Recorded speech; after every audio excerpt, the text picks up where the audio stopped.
What's that? Some are saying that directed energy weapons are being deployed to spark the largest fire in Texas history. And we know that these weapons exist. This newly released footage shows the Dragonfire laser directed energy weapon system in action, and it could be in the hands of military personnel in 5 years' time. It destroys targets with an intense beam of light and has pinpoint accuracy. It's able to hit something the size of a £1 coin from a kilometre away. The fires we have seen in recent years, including the fires in Texas, are very different from what we have seen in the past. They often selectively spare the trees while burning the infrastructure into a powdery ash footprint. I have witnessed and observed some extraordinary damage in our state. It could be caused by hurricanes or tornadoes, and frequently when you see the aftermath of that damage, there's some semblance of a structure that is still there. When you look at the damages that have occurred here, it's just gone, completely gone. Nothing left but ashes on the ground. After the Maui fires, many people believed that a blue roof was able to deflect these directed energy weapons and spare the home from destruction. And Joe Biden recently alluded to this twice. If you fly over these areas that are burned to the ground, you'll see in the midst of 20 homes that are just totally destroyed, one home sitting there because it had the right roof on it. And anyway. Yes, and by the way, if you notice you fly over in the helicopter, those places with good roofs, they didn't burn.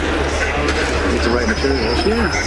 So we got to change that. Anyway. Joe Biden is clearly not a reliable source of accurate information. But why would a roof save a house from burning?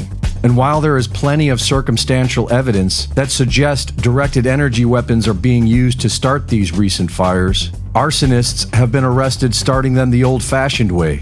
And there is a clear motive. The United Nations, who have been orchestrating the open border policy of America and several other countries, have openly announced plans to clear the lands of people and move them into smart cities. Starting with Agenda 21, a map which shows designated off-limits to human areas lined up with the 2008 California fires.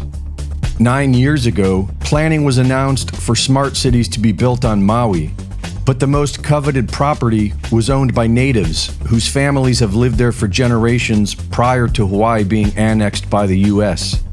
In August of 2023, Maui was devastated by highly suspicious fires. Roads were blocked off to keep residents from escaping, and the U.S. government gave survivors a mere $700 per household.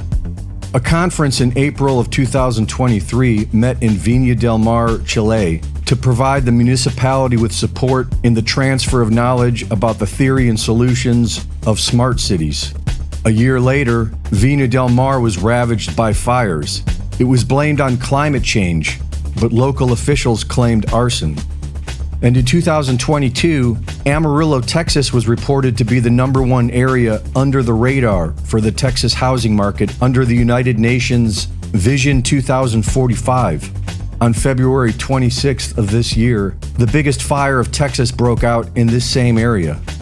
Vision 2045 is the latest iteration of the United Nations plan to seize control of 90% of the land and limit people to 15-minute cities. I'd like to think that change happens in manageable ways. It doesn't happen like that. It happens in punctuated equilibria, where we have periods of stability and then periods of massive, radical, disruptive and transformative change. And that is where we are right now.